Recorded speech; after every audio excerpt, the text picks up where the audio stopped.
All right, let's get into it. We're heading to Bali today, but we're going way beyond the beautiful beaches and serene temples. We're going deep into the island's folklore, into a story that haunts the night. And trust me, this isn't just some campfire ghost story. We're talking about a nightmare that they say literally walks among the living.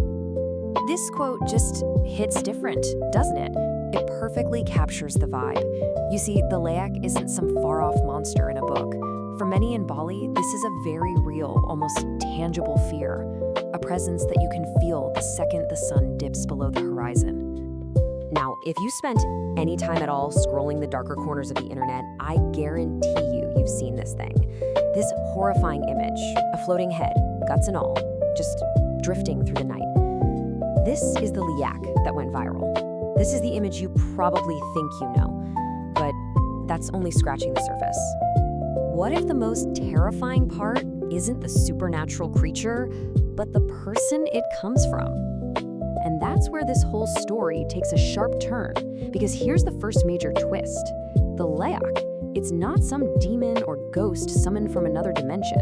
Nope, it starts with a person, a living, breathing human. This right here cuts straight through that popular myth. We think of it as some kind of simple demon spirit haunting the night. But the reality? The reality is so much more chilling. It's a living human being who is actively practicing black magic. So let's get the terminology straight, because it's actually really important. Leek, that's the practice itself, the dark magic. But a Leyak, that's the person, the practitioner, the sorcerer. They weren't born this way. They chose this path. They trained for it. And this is where it gets truly terrifying. By day, a Leyak could be, well, anyone. Your neighbor, the person you buy fruit from, just a normal person. But at night, that's when their head and all their internal organs detach from their body and fly off into the darkness. They can shapeshift into animals, like a pig or a monkey, to spy on people. And their goal? They hunt for the blood of unborn babies. And they all serve one incredibly powerful demon queen. So, you gotta ask, where does this kind of power even come from? This isn't just random magic. It has a brutal, 1,000-year-old origin story, a legend born from royal betrayal, and a queen's unimaginable revenge. And this is Ranga, the terrifying and powerful queen of the Leyaks. She is the source of all this dark magic, and her story is the absolute key to understanding why this fear runs so deep in Balinese culture.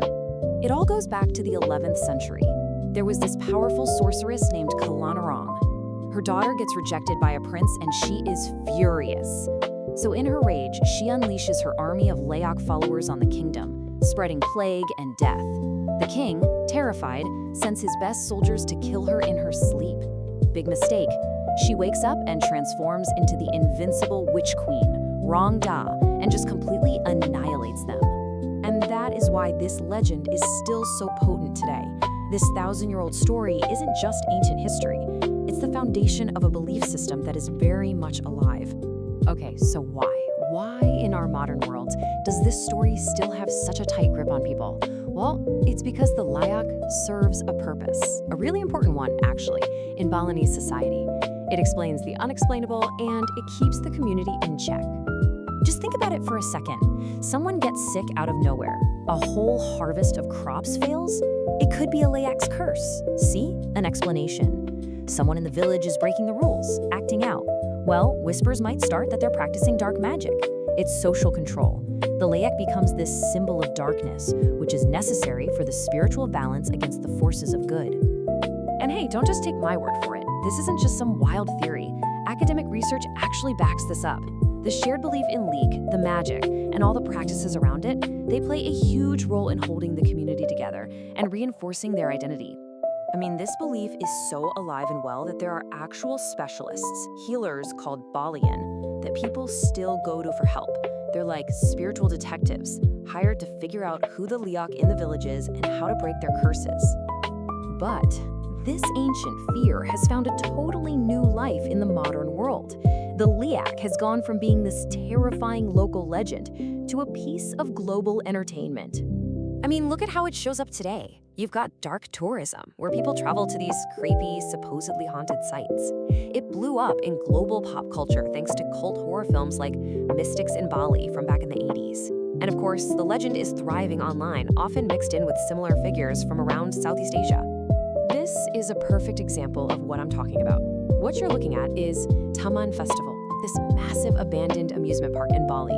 And tourists now go there, not for roller coasters, but for the thrill of its haunted vibe. They're looking for that tangible piece of the island's dark folklore, fueled by all the whispers of spirits and curses. And all of this leaves us with a really fascinating, kind of complicated question. When a culture's deepest, most genuine fears become a form of global entertainment, what gets saved and what gets lost in translation? So, what do you think? What country's folklore should we dive into next?